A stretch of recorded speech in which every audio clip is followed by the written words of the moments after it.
Good afternoon, 8th grade HMS Bobcats. Mr. Flato here. Welcome back. What I hope will be a great week for each and every one of you here at the Helena Middle School. On today's Bob lesson, I reached out to Miss Gluckert to come up with a lesson based around military and service, career opportunities, once you graduate high school. Some of you may or may not know that Ms. Gluckert has a little bit of a military background, and in talking with her, and I won't tell you her whole story, that was really critical in kind of bridging the gap from where she was as a teenager to where she is now. For many of you, the military can be an outstanding career, training, life, financial opportunity, and Ms. Gluckert's going to talk with some of those things with the guests that she has on, but many of those things can be an incredible opportunity for so many of you. There's so many different pathways to success in life, and each of those pathways, I strongly believe, starts with having a high school education. One of the things that the military can do, well, there's many things that the military can do, but one of the main things that it does require is that you graduate from high school. And so for many of you, I think that can understand those opportunities, that hopefully is the carrot at the end of the road these next 4 years to get your high school graduation. But wanted to spend some more time here down the stretch talking about more important things, and Ms. Gluckert did an outstanding job with some great questions and conversations she had. So I'm going to cut you guys loose. I hope you guys enjoy this Bob lesson. Hi, HMS students. This is Ms. Gluckert. I am sitting here with Sergeant Seth Monroe. He is a recruiter for the National Guard, and I brought him in here to answer some questions to help teach you about being in the military. Awesome. So Seth, or Sergeant Monroe, what branches of the military are there available? Oh gosh. So the military has a lot of different branches that people don't know about because you only hear about the main ones. So I'm in the National Guard. The National Guard actually has the Montana Army National Guard and the Air National Guard, and every state has one of those. We have the regular Army, which that is what most people are familiar with. That's what you see in all the movies and that kind of stuff. The Marines, the Navy, and the Coast Guard. And then there are a few other minor ones that fall under the military, but they're not as common as the rest. Merchant Marines, things of that kind of nature, but those are generally most of them. And the Air Force, excuse me, and the Air Force. Yeah, don't forget that. Don't forget the Air Force. Okay, awesome. So there's a lot of different branches. Which one are you in? I am actually part of the Montana Army National Guard. So the huge difference, all the branches I just named off to you, they also have a reserve component as essentially 1 week in a month, 2 weeks in the summer. It's a part-time service. They're all federal. I actually work for the state. We are a state and a federal-driven service. So long story short, we serve the community of Montana first. So anytime you guys have seen wildfires, I know you guys see them every summer, the smoke is crazy. We help serve with that, putting out the fires, doing all that kind of stuff. And then we also serve the federal government as well. Awesome. So what is it that you do in the National Guard then? Yeah, gosh, the thing with this is you can change jobs so frequently, right? Mm-hmm. So I actually started out in the National Guard as a medic in the medical. So I helped take care of people if they got hurt, they got injured. We worked in troop medical facilities, helped people in that way. It was pretty great, loved that job. I actually transitioned and went from there into a human resources position. For those of you who don't know what that is, those are the office people that you see. They help out with all the office work, computer work, that kind of stuff. And then now I'm actually a recruiter, so I help get people into the National Guard. The cool part is with any service, you can really kind of transfer jobs. A lot of people think like once you pick one job, you're stuck there forever. Mm-hmm. It's not how it works. So if you want to go into something different, branch out, you can do that kind of stuff as well. Oh, nice. Okay. So how long? So you've done all these different jobs. How long have you served for in total? Yeah, right now I just came up on 13 years. Nice. Yeah, loving every minute of it. Like I said, I loved my first job. Being able to branch out and do something different. For someone like me, I think if I had to do the same thing for 30, 40 years, I'd go crazy. So being able to, switch jobs up and do that kind of stuff has been awesome for me. So. Great, that's nice. And you get to retire at 20 years, right? Yes, yeah. So the cool part about retirement's kind of a hit or miss thing nowadays, but yeah, we get to retire and actually retire, make a good enough salary and a paycheck to where I think I'll be 43. And if I decide I want to go work somewhere else, I can. But if I don't want to, I don't have to. That's super cool. Yeah, it's great. Yeah. What are some of the other financial benefits of being in the military? That is an awesome question. So anytime somebody enlists, as long as, again, all these are a caveat depending on how well you do on your testing and all the stuff that we have you do.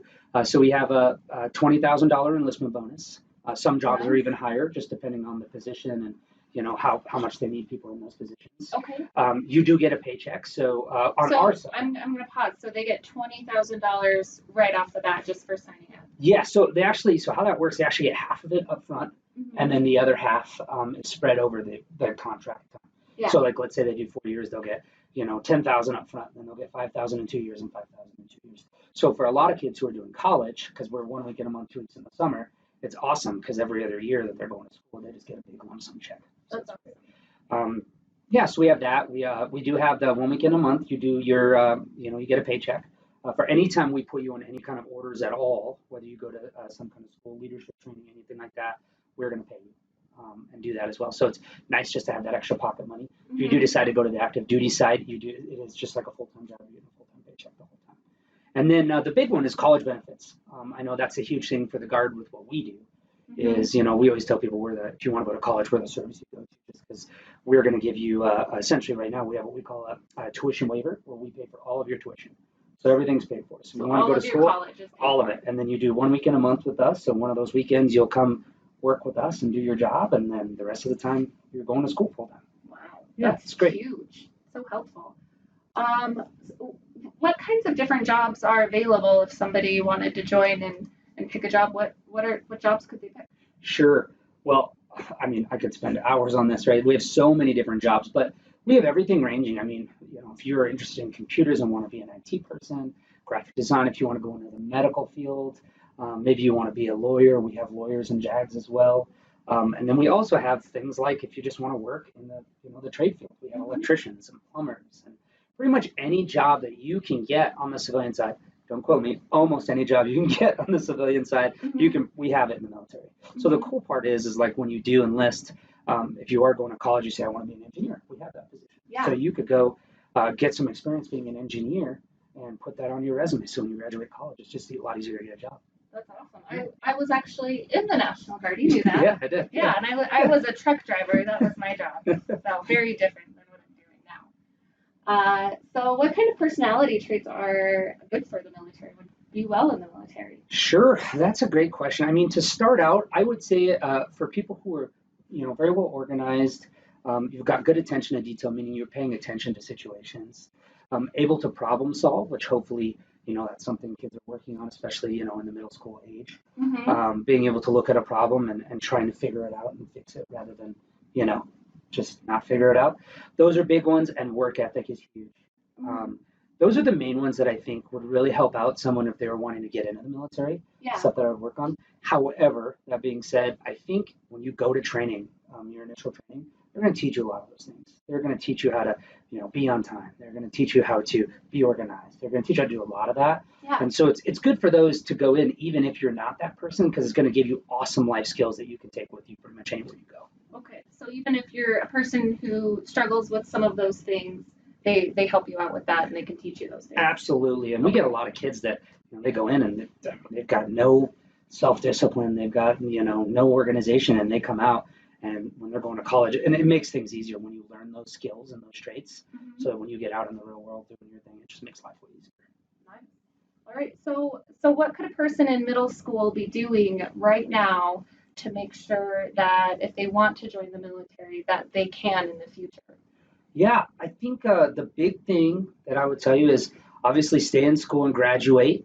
We can't enlist people that don't graduate. So that's one of the huge ones. We get a lot of people that try to drop out and come in, and we just don't do that. Right? So graduate school, stay in school, do the best you can to just develop some of the traits that we were just talking about. I think it's super important.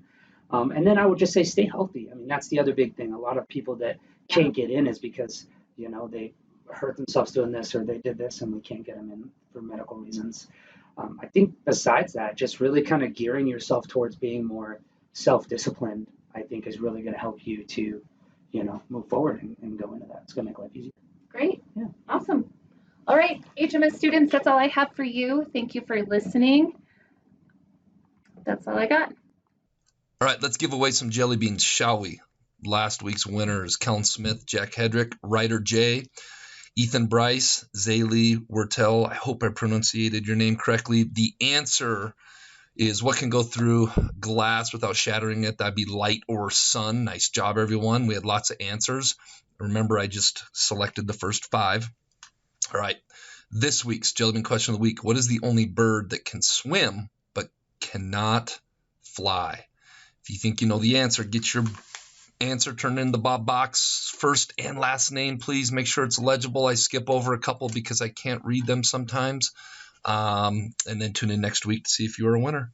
Our Bobcats, let's make it a great week at HMS.